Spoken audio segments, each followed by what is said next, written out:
Good evening all of you. You're most welcome on our YouTube channel doctor Akhilesh Sharma, जहां पर हम लेके आए बहुत डीएसएसबी के सिलेबस के बारे में डिस्कशन करने के लिए। दोस्तों, डीएसएसबी की vacancy, Delhi subordinate selection board की वैकेंसी निकल चुकी है।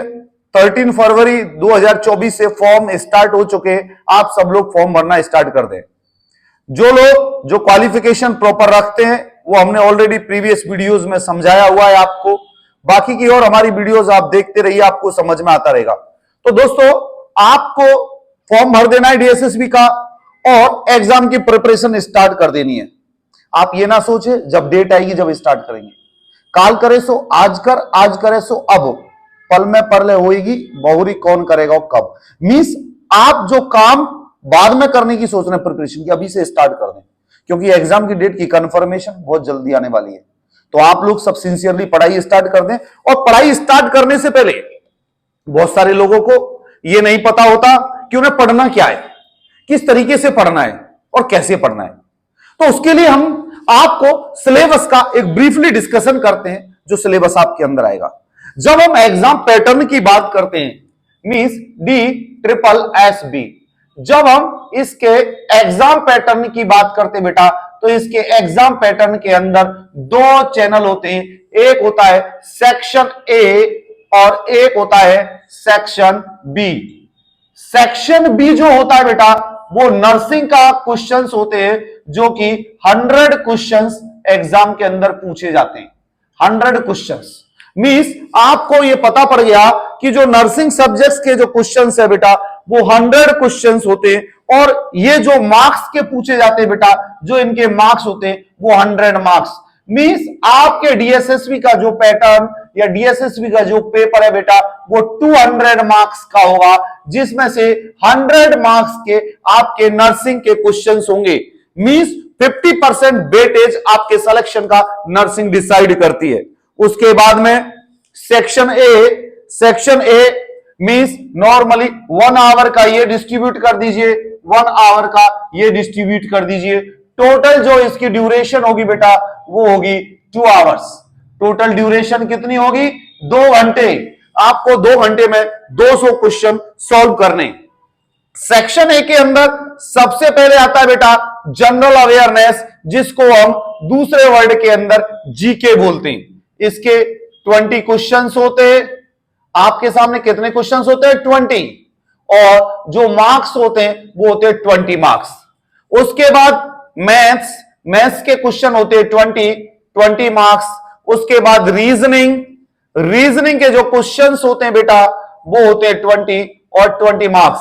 इसके बाद जो क्वेश्चंस आपके आते हैं वो आते बेटा हिंदी और इंग्लिश। हिंदी के 20 क्वेश्चन होते हैं, 20 मार्क्स होते हैं। और इंग्लिश के जो क्वेश्चन होते हैं बेटा, वो 20 मार्क्स होते हैं और 20 क्वेश्चंस होते हैं। मींस टोटल 100 मार्क्स के 100 क्वेश्चंस। दोस्तों, डीएसएसबी का पेपर जो एग्जाम आती है, 200 क्वेश्चंस उसके अंदर होते हैं, जिसमें से 100 क्वेश्चंस नर्सिंग के होते हैं, बाकी के क्वेश्चंस यहां होते हैं। तो मेरे दोस्तों, जैसा आप मेडिकल प्रोफेशन के स्टूडेंट है, नर्सिंग प्रोफेशन के स्टूडेंट है, सबसे पहले आप नर्सिंग के क्वेश्चंस अटेम्प्ट करो। यदि आपको सिलेक्शन लेना है, एक तरीका है सिलेक्शन का। नर्सिंग के क्वेश्चंस 100 क्वेश्चंस के लिए आप मान के चलो कि आपको 35 to 40 मिनट्स के अंदर आपको 100 क्वेश्चंस अटेम्प्ट करने। जहां आपने 40 मिनट के अंदर 100 क्वेश्चंस अटेम्प्ट कर दिए, आप ये सोच लेना आपका पॉजिटिव एस्पेक्ट स्टार्ट हो गया और आप सिलेक्शन की तरफ जा रहे हैं। और यही आपका यदि टाइम ड्यूरेशन बढ़ता गया और आपने 1.5 घंटे या 1 घंटे से ज्यादा इसमें लगा दिया, तो कोई माइकल आपका सिलेक्शन नहीं करवा पाएगा, ये लिख लेना आप। उसके बाद जब आप जनरल अवेयरनेस रीजनिंग की बात करते हैं, तो एज ए मेडिकल प्रोफेशनल मैं आपको बताता हूं, सबसे पहले जो क्वेश्चन स्टार्ट करना, जीके के क्वेश्चन देखना। जीके मींस 1 लाइन में टिक और 1 लाइन में रॉन्ग। नहीं आता छोड़ दीजिए, आता टिक कर दीजिए। जीके में मार्क्स भी अच्छे मिलेंगे, टाइम स्पेंड कम होगा। उसके बाद दूसरा, आप जैसे मैं हिंदी मीडियम का, हिंदी भाषी क्षेत्र का रहने वाला हूं, हिंदी अच्छी है, 10th तक की हिंदी पूछी जाती है। विलोम शब्द, पर्यायवाची, गद्यांश, सिलेबस, सिनोनिमस, ये चीजें पूछी जाती है 10th तक के लेवल की। तो हिंदी आप अटेम्प्ट करो आराम से, बहुत इजी हिंदी आती है, आपको जल्दी जल्दी रिप्लाई देंगे। सेंटेंस कौन से राइट और कौन सा रॉन्ग, राम घर जाता है, राम घर जाती है, राम घर को जाता है, कौन सा वाक्य शुद्ध है, इस तरीके के क्वेश्चन पूछे जाते हैं। हिंदी सबसे पहले आपको करना है जनरल अवेयरनेस, उसके बाद करना हिंदी, उसके बाद करना इंग्लिश, और फोर्थ नंबर पे देना रीजनिंग, और फिफ्थ नंबर पे मैथ्स। मैं दोस्तों मैथ्स की बुराई नहीं कर रहा, मैं आपको बताना चाह रहा हूं मैथ्स क्या टाइम कंज्यूमिंग लेती है, टाइम आपका खींचेगी। और सबसे पहले क्या टाइम की पाबंदी हमारे पास, 2 घंटे में 200 क्वेश्चन, और क्वेश्चन हो सकते हैं। आप सबसे पहले नर्सिंग करो, नर्सिंग में 100 क्वेश्चन में से यदि 80 क्वेश्चन सही किए आपका काम बन जाएगा। फिर Hindi, English, general awareness, reasoning, maths के लिए आप लास्ट में टाइम दीजिए। तो आपको समझ में आया, ये तरीका समझ में आ गया होगा। जो बंदा मैथ्स में कई बार पहली बार ही स्टार्ट कर देते हैं मैथ्स को सॉल्व करना, वो बच्चा कभी सेलेक्ट नहीं हुआ, मेरे से लिख लेना, क्योंकि कई बार कई क्वेश्चन तो ऐसे होते हैं मैथ्स के जो नियर बाई आपका 10 मिनट्स तो ले लेंगे, वो 10 मिनट्स जो लेने वाले क्वेश्चन है आपके, तो फिर बाकी के लिए आपका टाइम नहीं बचेगा, तो आपका नेगेटिव एस्पेक्ट स्टार्ट हो गया। अब यदि आपको सिलेक्शन लेना है तो सबसे पहले नर्सिंग का करो, क्योंकि आप नर्सिंग फील्ड के बंदे हो, जल्दी जल्दी क्वेश्चन करोगे, जल्दी आपका क्लियर हो जाएगा, टाइम बच जाएगा। उसके बाद आप आ जाओ हिंदी में, हिंदी में आप एक एक शब्द के एक एक लाइन के आंसर होते हैं, जनरल अवेयरनेस में एक एक लाइन के होते हैं, और यस और नो वाले होते हैं, ये आप अटेम्प्ट करो। इंग्लिश करो, फिर रीजनिंग पे जाओ, और पैनिक नहीं होना है एग्जाम के दौरान आपको, यदि कोई क्वेश्चन नहीं आया आप पैनिक हो गए, क्योंकि ये एक सब्जेक्ट डिसाइड नहीं कर रही है आपका सिलेक्शन, आपका सिलेक्शन डिसाइड करता है ओवरऑल मार्किंग। ओवरऑल मार्किंग, आपने किसी भी सेक्टर में कितने भी नंबर ले आए, आपके यदि 140 नंबर या 130 से अबव नंबर आते हैं तो आपका सिलेक्शन पक्का है, कोई नहीं रोक सकता। ये मेरा एक्सपीरियंस कह रहा लास्ट 14 ईयर से मैं डीएसएसबी की कोचिंग और डीएसएसबी के बच्चों को पढ़ा रहा हूं, 14 साल से पढ़ाता हूं मैं, और यही इस फील्ड के अंदर पढ़ा रहा हूं। आओ जुड़ो हमसे और पढ़ाई करें, नई शुरुआत करें, नई नींव के साथ शुरुआत करें, नए आयाम गढ़ें, नई चीजें आप भी सीखो, हम भी सीखेंगे। सीखने का मतलब मैं तो पढ़ा ही रहा हूं, कई चीजें ऐसी होती है आप यदि सीखोगे, आपको देख के हम भी सीखेंगे, हम भी ज्यादा मेहनत करेंगे, कुछ नई चीजें निकाल के लाएंगे और हम आपके साथ डिस्कशन करेंगे। तो ये एक सिलेबस के क्वेश्चंस आपको समझ में पड़े कि 100 मार्क्स का जो क्वेश्चन है ये हो गया, बाकी के 100 मार्क्स का ये क्वेश्चन हो गया। ये टोटल जो ड्यूरेशन है वो 2 आवर्स की ड्यूरेशन होती है, 120 मिनट्स की।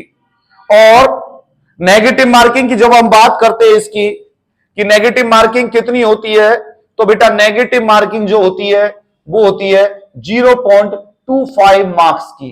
मींस यदि आपका कोई क्वेश्चन गलत होता है तो आपके 0.25 मार्क्स कटेंगे। मींस एक क्वेश्चन 1 नंबर का होता है, एक क्वेश्चन 1 नंबर का होता है, 0.25 मींस यदि आप 4 क्वेश्चन गलत कर देंगे तो 1 नंबर कट जाएगा आपको। नेगेटिव मार्किंग का ध्यान रखना है। टोटल मार्क्स 200 होते हैं, टोटल ड्यूरेशन 2 आवर्स होते हैं, ये ध्यान रख लो। बहुत सारे बच्चे कंफ्यूजिंग रहते हैं कि सर ड्यूरेशन कितनी है, ड्यूरेशन कितनी है। मैं आपको बता रहा हूं बेटा, जो ड्यूरेशन है वो 2 आवर्स की होती है। 2 आवर्स 2 घंटे 120 मिनट, 120 मिनट के अंदर 200 क्वेश्चन सॉल्व करने आपको करने पड़ेंगे यदि सिलेक्शन लेना है तो। अब हम डिस्कस करते बेटा सेक्शन ए के ऊपर। ये हमारे नर्सिंग ऑफिसर्स की जो एग्जाम है उसके लिए सिलेबस है। इस सिलेबस को ध्यान में रखना और पढ़ना है, क्योंकि ये सिलेबस ही नहीं पता होगा तो आपका फिर सिलेक्शन कैसे होगा। इस सिलेबस का पता होना भी तो बहुत जरूरी है। अब दोस्तों जब हम बात करते हैं जनरल अवेयरनेस कि सर जनरल अवेयरनेस में क्या क्या आएगा, मैं आपको बता दूं जनरल अवेयरनेस के अंदर क्या क्या पूछा जाता है। तो जनरल अवेयरनेस के अंदर इंडियन पार्लियामेंट के बारे में, एक तो नई पार्लियामेंट बनी है अभी, उस पार्लियामेंट के आप देख लेना कब उसका इनॉग्रेशन हुआ, कब उसकी फर्स्ट मीटिंग बैठी, उसके स्तूप कहां है, अशोक स्तंभ कहां लगाया है। इंडियन इकोनॉमी की ग्रोथ रेट आप पढ़ना है, इंडियन इकोनॉमी कितना ग्रोथ कर रही है, ये करंट की जो है वो आपको देखनी पड़ेगी। उसके बाद फेमस आर्टिस्ट, ये क्वेश्चंस आपसे पूछा जाता है, इनसे मोस्टली एक एक क्वेश्चन तो निकल के आता है। Famous artist, play, literature, play हो गया, लिटरेचर हो गया, और एक आता है बेटा जनरल साइंस। जनरल साइंस में 10th तक के लेवल की जो साइंस होती है वहां से क्वेश्चन पूछे जाते हैं, जिसको आप मेडिकल साइंस के स्टूडेंट हो आराम से कर देंगे जनरल साइंस। उसके बाद बायोलॉजी, इन्वेंशंस, खोज, बायोलॉजी जो 12th तक के बच्चे होते हैं, नॉर्मली हम बायोलॉजी के स्टूडेंट है, सही कर देते हैं। इन्वेंशंस एंड डिस्कवरीज, कौन कौन सी खोज कवर हुई है, डिस्कवरी क्या क्या हुआ, ये पूछा जाएगा। टूरिज्म, हेरिटेज, टूरिज्म के बारे में पूछते, हेरिटेज प्लेस, इतिहास, फेमस प्लेसेस इन इंडिया, यहां लिख देता हूं मैं, फेमस प्लेसेस इन इंडिया। मेरे दोस्तों मैं आपको बता रहा हूं, ये सिलेबस को आप पढ़ लीजिए, याद कर लीजिए, कॉपी कर लीजिए, कॉपी में लिख लीजिए। Famous places in India. Geography, दूसरा हो गया जियोग्राफी। नेक्स्ट हो गया Indian history, Indian history, Indian history, countries and capitals. Next क्या हुआ, countries and Capitals,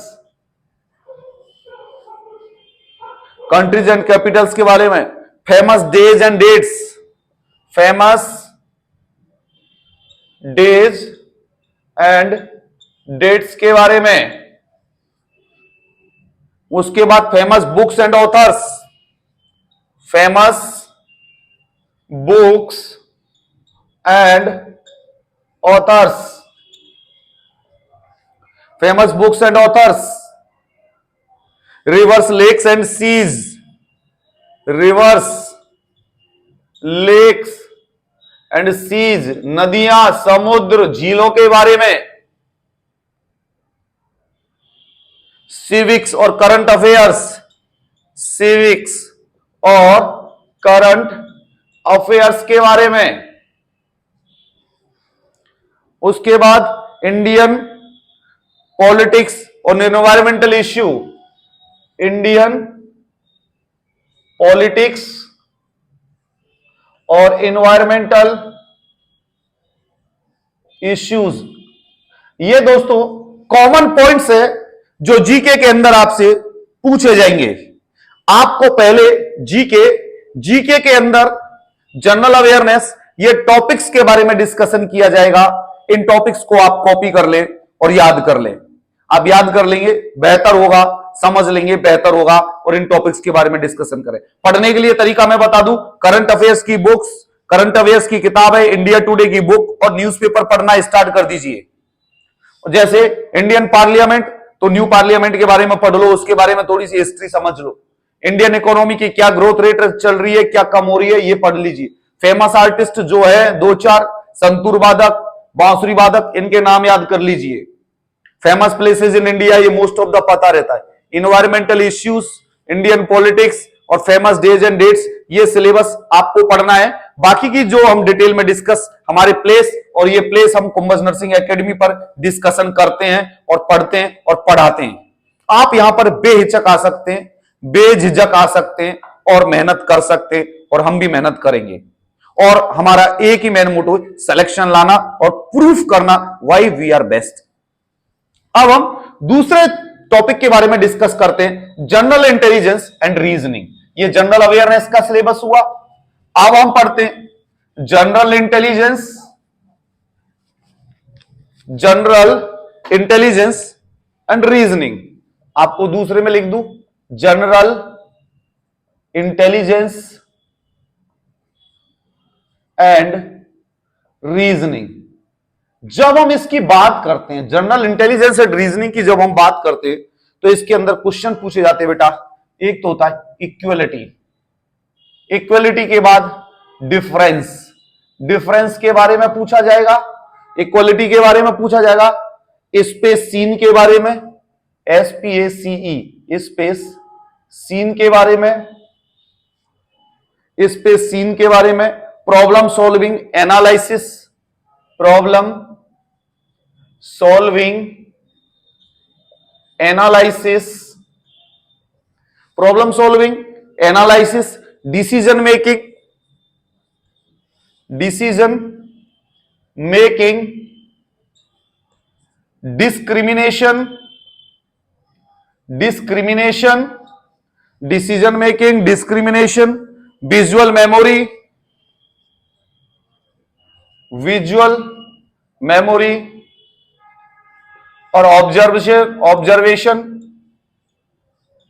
visual memory और ऑब्जर्वेशन, रिलेशन और कॉन्सेप्ट्स, रिलेशन और कॉन्सेप्ट्स,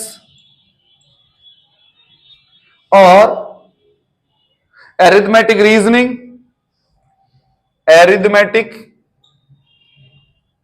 रीजनिंग और arithmetic number series, arithmetic number series. Number series means बीच का कोई नंबर गायब कर दिया, आपको प्रिडिक्शन करना है।